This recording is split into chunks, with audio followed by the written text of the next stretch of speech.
अब बात करते हैं आपके अपने बिजनेस के बारे में। आपने इस बिजनेस में आने से पहले क्या सोचा था, किस लिए आप इस बिजनेस में किस लिए आए? बेसिकली एक्चुअली मेरा बैकग्राउंड भी इसी से है। मैंने 15 ईयर इसी इंडस्ट्री में अपने दिए हैं, तो नॉलेज भी इसी इंडस्ट्रीज में थी। और थोड़ा सा ये लगा मुझे कि अगर मैं जॉब कर रहा हूँ कहीं, तो जॉब करते टाइम सिर्फ मैं अपनी फैमिली चला रहा हूँ, पर अगर मैं अपना बिजनेस स्टार्ट करता हूँ तो मेरे साथ 10 लोग जुड़ेंगे, तो 10 लोगों की फैमिली और चलेगी। अगर मैं Okay. कुछ अर्न कर रहा हूँ तो मेरे साथ और लोग भी अर्न करेंगे और उनकी फैमिलियाँ भी अर्न करेंगी। तो मेरी सोच थी कि मेरे साथ और लोग भी जुड़ेंगे तो और लोग भी अर्न करेंगे। ओके। आशीष जी, इसके बाद का सवाल है और थोड़ा सा मुश्किल सवाल है कि आप जब इस इंडस्ट्री में आए बिजनेस करने के लिए, चूँकि ये इंडस्ट्री अगर देखा जाए तो बहुत बड़ा है, तो आपने सबसे बड़ा क्या प्रॉब्लम फेस किया इस इंडस्ट्री में आते के साथ बिजनेस के लिए, जब बिजनेस के लिए आप इस इंडस्ट्री में इंटर किए उसके बाद?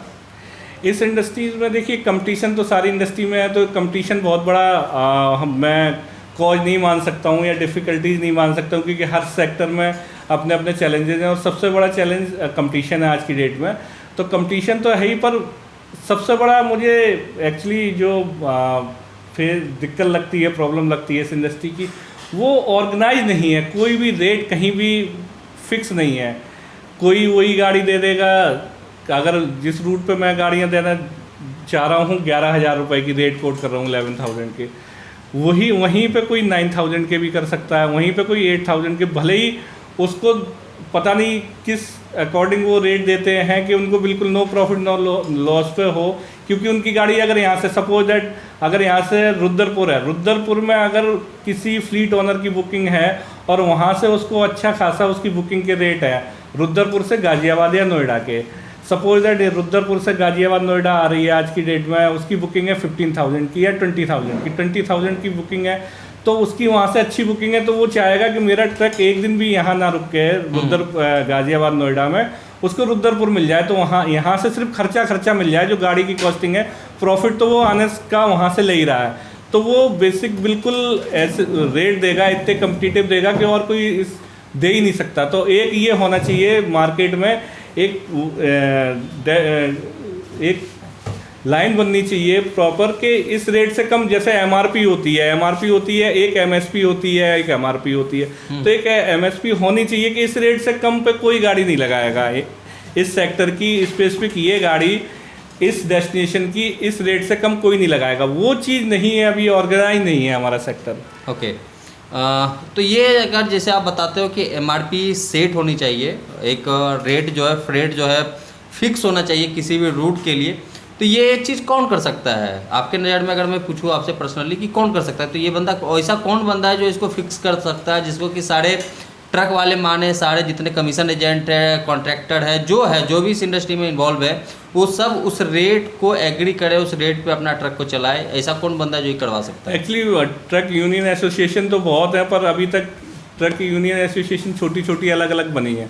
पर वो इतना वाइबल नहीं हो पाती, ना वो इनका उतना वो हो पाता है कि सारे लोग उनकी बात माने। तो इसमें गवर्नमेंट को कहीं ना कहीं आगे आके इसमें, जैसे कि दूसरे कंट्रीज वगैरह में गवर्नमेंट इन्वॉल्व है और वहाँ पे फ्रेट्स वगैरह उन लोगों ने प्री डिफाइन कर रखे हैं कि इतना फ्रेट इस रूट का स्पेसिफिक इस व्हीकल का, इससे कम रेट कोई नहीं देगा और इससे ज़्यादा भी नहीं लेगा।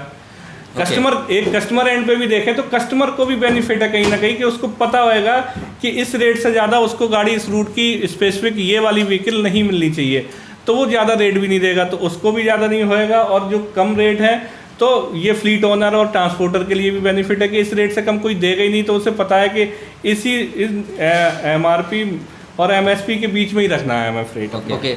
अब बात करते हैं खुद की बुकिंग की। बहुत सारे ट्रक मालिक हैं जो मेरे साथ इधर में कुछ स्पेसिफिक इंडस्ट्री के लिए मैं ट्रक्स वगैरह मार्केट से सर्च कर रहा था, तो बहुत सारे लोगों का ऐसा मेरे पास क्वेश्चन आया है कि सर मेरे पास इस तरह का ट्रक है, किसी के पास 709 है, किसी के पास 909 है, किसी के पास 1109 है, किसी के पास बड़े ट्रक 10 टायरा है, 12 टायरा अपने ट्रक है, और उनका कहना है कि सर मुझे फिक्स में कहीं पे बुकिंग करना है, फिक्स में कहीं पे लगाना है, अपना बुकिंग खुद का क्रिएट करना है। मतलब खुद का, मतलब कहीं पे मैं इसको कमीशन पे नहीं दे करके खुद कहीं पे बुकिंग खुद का क्रिएट करूं, या फिर मैं कहीं पे फिक्स में लगा दूं। तो इसके लिए पहला तो बुकिंग के लिए क्या करना पड़ेगा वो बताइए, फिर हम बात करते हैं फिक्स में लगाने के लिए क्या करना पड़ेगा। एक्चुअली देखिए, बुकिंग के लिए अगर देखिए सबसे पहली बात है कि बुकिंग के लिए आपको एक फाइनेंशियली आप स्ट्रॉन्ग होने चाहिए। ठीक है। तो अगर आप फाइनेंशियली स्ट्रॉन्ग होंगे तभी आप बुकिंग कर सकते हैं, क्योंकि बुकिंग में आपका जो फाइनेंस का रोटेशन है वो 2-3 महीने का होता है। आपने किसी कंपनी में जाके बुकिंग की, अभी क्या है, जैसे कोई ट्रक फ्लीट ओनर है, उसने कमीशन एजेंट के पास गाड़ी खड़ी करी अपनी, सपोज दैट 1109 खड़ी करी, 1109 गाजियाबाद से हरिद्वार जानी है। सपोज दैट उसका किराया 11,000 रुपीज़ है वहाँ का, उसको एक भी पैसा नहीं लगाना है। कमीशन एजेंट ने ट्रांसपोर्टर को दिया 11,000 रुपये रेट, 11,000 रुपये रेट जैसे ही दिया तो उसको बोल दिया ट्रांसपोर्टर को, भाई गाड़ी मालिक को 10,000 रुपये एडवांस चाहिए फ्रेट और 1,000 रुपये उसको बैलेंस पीओडी पे चाहिए। ठीक है, ओके हो गया। जैसी गाड़ी भरने गई उसको 10,000 रुपये मिल गए, जिसमें से 500 रुपये कमीशन एजेंट ने रख लिए। उसको अपनी गाड़ी यहाँ से हरिद्वार भेजने के लिए कोई पैसा नहीं लगाना पड़ा, गाड़ी वहाँ से भी भर के लाएगी मटेरियल, उसका भी पैसा नहीं लगाना पड़ेगा। तो ट्रक ओनर जो ट्रक चला रहे हैं उसमें पैसा इन्वेस्ट करने की ज़रूरत नहीं है, अगर वो ट्रांसपोर्टर को दे रहे हैं। अगर वो खुद की बुकिंग करेंगे तो वही 11,000 इधर से जो भी, अगर गाड़ी का खर्चा यहाँ से सपोज दैट हरिद्वार जाने का 6,000 रुपये का आ रहा, तो 6,000 रुपये अपनी जेब से उसको पे करने पड़ेंगे पहले, और पे करने के बाद उसको अगर मंथली क्रेडिट उसने रखा है तो उसको 60 डेज़ के बाद, अगर 1 जनवरी को लगाया है तो 28 फरवरी को उसको पैसा मिलेगा 1 जनवरी का, तो 2 महीने का रोटेशन चाहिए। तो मोस्टली ट्रक ओनर इसलिए बुकिंग में नहीं आना चाहते हैं कि 2-4 ट्रक बनाए, उनको उसकी EMI भी पे करनी है, उसको ड्राइवर का खर्चा भी देना, उसके बाद फिर क्या है कि उसको बुकिंग के लिए भी पैसे लगाना है। तो फाइनेंशियली स्ट्रॉन्ग है तो प्रॉफिट मार्जिन बढ़ जाता है, बेसिकली प्रॉफिट मार्जिन बढ़ेगा ही, क्योंकि आपकी फ्लीट भी आपकी है, आप अपना मार्जिन रख के दे रहे हैं, तो आपको वहाँ मार्जिन तो बढ़ जाएगा, पर आपके पास फाइनेंशियली मतलब स्ट्रॉन्ग होने चाहिए, तब आप बुकिंग कर सकते हैं। बुकिंग करने के लिए बेसिकली क्या है, आपको डायरेक्ट कंपनियों को अप्रोच करना पड़ेगा, वहाँ आपको डिजिटल मार्केटिंग भी करनी पड़ेगी, door to door cold marketing भी करनी पड़ेगी, अपने पंपलेट भी देने पड़ेंगे, विजिटिंग कार्ड भी छोड़ने पड़ेगा, आपको अपनी सर्विस भी बतानी पड़ेगी, आपको अपनी जो एक बेसिकली पूरा लॉजिस्टिक का आपको बताना पड़ेगा। आप स्पेसिफिक इस रीजन के लिए गाड़ियाँ देते हैं, इस लाइन पे गाड़ियाँ देते हैं, हम मार्केट से मतलब कुछ डिस्काउंटेड रेट पे भी दे सकते हैं क्योंकि आप फ्लीट ओनर हैं। तो इस तरीके से आप मार्केटिंग तो कर सकते हैं, उससे पहले आपको होना चाहिए कि आप फाइनेंशियली स्ट्रॉन्ग हैं, तो आप वो भी कर सकते हैं। ठीक है। दूसरा बात करते हैं गाड़ियों को अटैच करवाने के लिए। गाड़ियों को अटैच करवाने के लिए क्या करना पड़ेगा? बेसिकली गाड़ियों को अटैच करवाने के लिए देखिए, आजकल मोस्टली गाड़ियाँ कोई अटैचमेंट पर जो कोरियर कंपनीज होती हैं वही बेसिकली लेती हैं अटैच। जैसे उनका मटेरियल यहाँ से चेन्नई उनको चाहिए, multi axle 32 feet multi axle गाड़ी चाहिए, तो वो लेते हैं। तो उनका भी ये होता है कि वो सिंगल फ्लीट ओनर की नहीं लेते। अब जैसे यहाँ से चेन्नई, उनकी डेली एक गाड़ी चेन्नई निकलनी है, तो अब अगर आपके पास 2 गाड़ियाँ हैं, 4 गाड़ियाँ, तो वो आपकी गाड़ी नहीं अटैच करेंगे, क्योंकि उन्हें ऐसा वेंडर चाहिए जो यहाँ से चेन्नई, आज जा रही गाड़ी, अब यहाँ से चेन्नई गई तो 3 दिन जाने में लगे, 3 दिन मतलब जो आज गाड़ी गई है वो 1 हफ्ते के बाद, 1 वीक के बाद ही रिटर्न आएगी, तो तब तक उसके 1 वीक के बाद आएगी, तो 5 गाड़ियाँ और यहाँ से जाने के लिए चाहिए। तो बेसिकली कोरियर कंपनीज चाहती हैं कि हमारे साथ ऐसा फ्लीट ओनर जुड़े जिसके पास 50-60 मतलब बेसिक उनकी नीड होती है कि जिसके 50+ ट्रक्स होंगे, उसको ही हम अपने यहाँ इनरोल करेंगे, उनका रजिस्ट्रेशन करेंगे, वेंडर रजिस्ट्रेशन करेंगे। तो उनकी एक ये प्राइमरी मतलब वो होती है, शर्त होती है कि आप सबसे पहले आपके पास 50+ गाड़ियाँ होनी चाहिए, तब हम आपको इनरोल करेंगे, क्योंकि उनकी भी एक अपनी लिमिटेशन है कि डेली के लिए एक वेंडर तो नहीं रखेंगे वो, तो एक रूट के लिए रखा। अगर पास का रूट है तो वो जैसे यहाँ से हरिद्वार का रूट है, तब भी 3 दिन में गाड़ी लौटेगी, तब भी उनको 2 ट्रक्स और चाहिए। तो बेसिकली अगर गाड़ियाँ अटैच करनी है तो आपके पास फ्लीट, अच्छी खासी फ्लीट्स और नंबर ऑफ फ्लीट्स होनी चाहिए। ओके। अब बात करते हैं थोड़ा सा गाड़ी के भाड़े के बारे में, कि अभी के टाइम में तेल जो है बहुत ज़्यादा महंगा हुआ है। डीजल्स वगैरह की मैं बात करूँ, पेट्रोल की मैं बात करूँ, तो इससे गाड़ियों के भाड़े पे क्या प्रभाव पड़ा है, कितना रेट बढ़ा है इसके बाद मार्केट में? देखिए, रेट तो फ्लक्चुएट हो ही गए हैं, क्योंकि डीजल तो सबसे ज़्यादा प्रभावित करता ही है ट्रांसपोर्ट लाइन को, क्योंकि डीजल पे ही बेस है, गाड़ियाँ चलती हैं तो डीजल पे ही बेस्ड होता है, तो उसका इम्पैक्ट तो सारी जगह पड़ता है। चाहे वो फ्रेट पे हो, अगर फ्रेट बढ़ेगा तो मटेरियल की कॉस्ट भी बढ़ेगी, तो सारी चीज़ पे डीजल का इम्पैक्ट पड़ता ही है। तो डीजल का इम्पैक्ट जो अभी पड़ा है, जैसे सपोज दैट अभी 32 फीट सिंगल एक्सल हम 63 से 65 तक हम कलकत्ता भेज देते थे, पर इस टाइम 70,000 to 75,000 में जा रही है 32 फीट सिंगल एक्सल। चेन्नई है, Chennai 72 something 32 feet single axle चली जाती थी। आज की डेट में डीजल हाइक होने के बाद 80, 82, 85 तक जा रही है।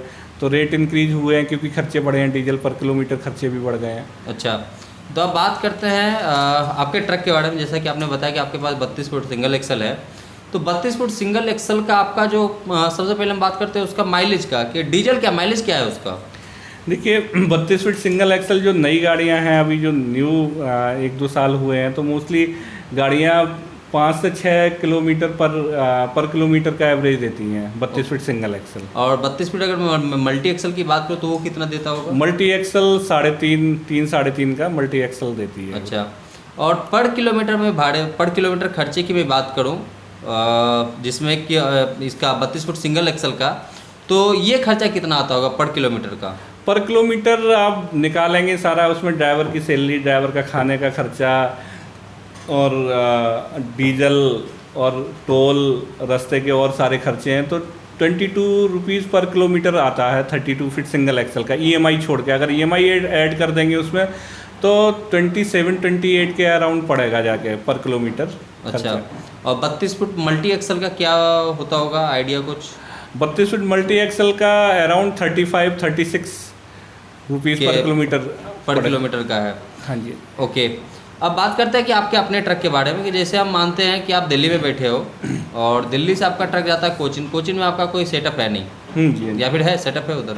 नहीं, एक्चुअली सेटअप नहीं, वही है कि हमने एक रूट पकड़ रखा। अगर मेरी अभी गाड़ियाँ चल रही हैं चेन्नई और बेंगलोर, ठीक है, चेन्नई बेंगलोर हम बेचते, तो हमारा यहाँ पे भी सेटअप है। मुझे पता है कि जब गाड़ी गुड़गांव, गाजियाबाद, नोएडा, पानीपत, सोनीपत आएगी तो मुझे पता है कि कौन कौन से ब्रोकर हैं जिनके पास से दोबारा मुझे चेन्नई बेंगलोर का मटेरियल मिलेगा, या कौन कौन से ट्रांसपोर्टर हैं जिनके पास लोड रहता है चेन्नई बेंगलोर उस साउथ साइड का। तो उनको हम फ़ोन करके बोल देते हैं कि गाड़ी खड़ी है, या उनका ही फ़ोन आ जाता है कि सर आपकी कोई गाड़ी हो, मेरे पास लोड है।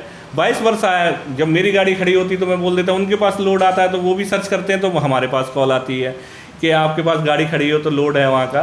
तो उन्हें भी पता है कि ये गाड़ियाँ वहाँ बेचते हैं, तो बेसिकली है तो वो मेरे पास ही फ़ोन करेंगे, और जब मेरी गाड़ियाँ यहाँ खाली हो जाती तो हम उनके पास कॉल करते हैं। ऐसी जब यहाँ से भर के जाती तो वहाँ हमने बेंगलोर और चेन्नई में हमारे 2-3 कमीशन एजेंट हैं जिनसे हम प्रॉपर गाड़ियाँ अपनी लोड कराते हैं। तो जाने से एक दिन पहले ही हम उनको व्हाट्सअप कर देते हैं कि ये गाड़ी नंबर है, ये ड्राइवर नंबर है, ये खाली कल हो जाएगी गाड़ी, तो आप इसके लिए लोड ढूंढ के रखना। तो उनके पास जैसी लोड आता है तो एक बार पहले हम लोगों से कंफर्म करते हैं कि ये लोड है, यहाँ का लोड है और इसका फ्रेट इतना है। अगर आपको फ्रेट ठीक लग रहा है तो आप फिर बता दीजिए, मैं भेज देता हूँ गाड़ी। अच्छा, तो यहाँ से जैसे कि आप दिल्ली में बैठे हो और आपकी गाड़ी बेंगलोर ना चेन्नई, बेंगलोर और चेन्नई दोनों जगह, तो मानते हैं कि आपकी गाड़ी बेंगलोर जा रही है, तो दिल्ली में बैठ के आप बेंगलोर के वो सारे ब्रोकर या ट्रांसपोर्टर से कैसे कांटेक्ट किए हो जो कि आपको लोड प्रोवाइड करवाते हैं? उसके लिए क्या किए हो आप?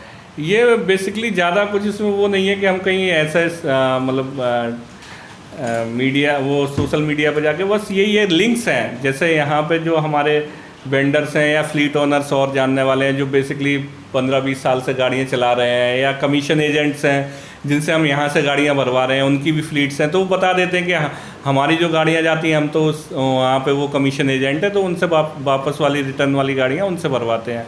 तो उनका नंबर वो हमें प्रोवाइड करा देते हैं, फिर उनकी 1-2 बार सर्विस लेते हैं, क्योंकि मीडिएटर साथ बीच में होते ही हैं, तो हमें भी डर नहीं होता, और पहली बार एक बार उनके साथ जुड़ने के बाद पता ही चल जाता है कि वो ठीक है कि नहीं है। तो ऐसे रिलेशन बन जाते हैं, रिलेशन बेस्ड है बेसिकली ये। अच्छा, बात करते हैं आपके अपने गाड़ी पे कि आपकी कोई कोचिन में कोई सर्विस नहीं है, तो क्या कोचिन आप भेजना पसंद करोगे गाड़ी को? नहीं, क्योंकि फिर क्या है कि वहाँ पे जाने का मतलब है कि वहाँ अगर वहाँ पे कोई सेटअप नहीं है या कोई कमीशन एजेंट जानने वाला नहीं है, तो वहाँ गाड़ी हमें यहाँ से भले ही भाड़ा 10,000 रुपये या 5,000 रुपये फ्रेट एक्स्ट्रा मिल जाए, पर वहाँ गाड़ी जाके स्टक हो जाएगी। फिर मुझे मटेरियल ढूंढने में हो सकता है 10 दिन लग जाए, 8 दिन लग जाए, 5 दिन लग जाए। 10 दिन बाद भी फ्रेट मिलेगा तो किसी को पता होगा कि ये नया फ्लीट ओनर है, तो हो सकता है वो वहाँ से 5-10 हज़ार रुपये फ्रेट ही कम बता दे, और हमारी मजबूरी होगी कि 10 दिन से गाड़ी खड़ी है तो हमें वापस मंगवानी है। तो हो सकता है कि हमें नॉर्थ का भी नहीं मिले, क्योंकि हम उस कमीशन एजेंट के पास भी डायरेक्ट नहीं पहुंच पाएंगे जो नॉर्थ की गाड़ियां भरवाता हो सकता है मेरा जो टच हो पाए इधर उधर से, जो भी लिंक निकाल के मैं टच कर पाऊँ जिस कमीशन एजेंट का, हो सकता है वो कोचिन से गाड़ियाँ ईस्टर्न साइड की भरवाता हो, गुवाहाटी और कोलकाता की भरवाता हो, तो फिर वो उस रूट पे मजबूरी होएगी कि जहाँ जिस रूट पे मुझे नहीं भेजना है फिर उस रूट पे भेजूँगा, फिर वहाँ पे भी मेरे दिन ख़राब होएंगे, वहाँ पे भी स्टक होएगा ही मेरी गाड़ी। जैसे कल गुवाहाटी भेज दिया, वहाँ से कोचीन में मेरा कोई नहीं है, फिर भी मैंने कहीं से लिंक निकाल के मुझे एक वेंडर मिल गया वहाँ कमीशन एजेंट, पर वो नॉर्थ की नहीं भरवाता। वो कहता जी मेरा लोड है जी, मैं तो गुवाहाटी और कलकत्ता भरवाता हूँ। मुझे भी पता है मेरी 10 दिन हो गई गाड़ी, यार यहाँ खड़ी करिए, चलो कोलकाता गुवाहाटी भरवाते हैं। वहाँ से कोलकाता गुवाहाटी में हो सकता है उसने मुझे 5-7 हज़ार रुपये कम ही बताए हों, वहाँ से कोलकाता गुवाहाटी भरवा दी उसने गाड़ी। अब कोलकाता गुवाहाटी पहुँची, वहाँ पे भी मेरा कोई सेटअप नहीं है, अब मैं वहाँ पे भी ढूंढूंगा लिंक, अब वहाँ लिंक ढूंढे वहाँ पे भी मुझे लॉस होएगा, 2-4 दिन गाड़ी खड़ी होगी, फिर लिंक मिलेगा, फिर कुछ फ्रेट कम करके वो हमारा गाड़ी भरवा के भेजेगा यहाँ पे, तो उसमें क्या पूरा महीना निकल जाएगा और हमारा कोई प्रॉफिट नहीं आएगा। तो ये मैं सजेस्ट करूँगा कोई भी फ्लीट ओनर है, बेसिक मेरे हिसाब से सारे फ्लीट ओनर इस चीज़ को जानते होंगे, मुझे ज़्यादा बताने की ज़रूरत नहीं, कि जो भी जिस रूट पर चला रहा है या जो नए इंटर कर रहे हैं इस लाइन में, उनके लिए ये ज़रूरी है कि अगर आप फ्लीट ले रहे हैं तो अपनी एक ही रूट पे चलाएं। अगर शॉर्ट रूट है तो शॉर्ट रूट पे एक रूट आप बना के चलें, जिस पे आपके रिलेशन बेटर होंगे, आपके वहाँ के भी कमीशन एजेंट से और यहाँ के भी, उनको भी पता होगा ये गाड़ी यहाँ से आप यहाँ खाली होती है तो मेरे पास आती है, और अगर हरिद्वार जा रही है, चेन्नई जा रही है तो मेरे पास ही खाली होने के बाद मेरे पास ही कॉल आएगी। ओके, तो धन्यवाद आशीष जी, बहुत सारी जानकारी आज हमारे चैनल पे आशीष जी के द्वारा मिला है, और उम्मीद करता हूँ कि इस तरह की और भी जानकारियाँ मैं आप लोगों के लिए ले करके आता रहूँ, ताकि आपको हमेशा कुछ ना कुछ हमारे चैनल पे नया जानकारी मिलता रहे। तो दोस्तों कैसा लगा आपको ये वीडियो, मुझे ज़रूर बताइएगा। मैं मिलता हूँ अपने नए वीडियो में फिर से कुछ नए डिटेल के साथ, तब तक के लिए धन्यवाद।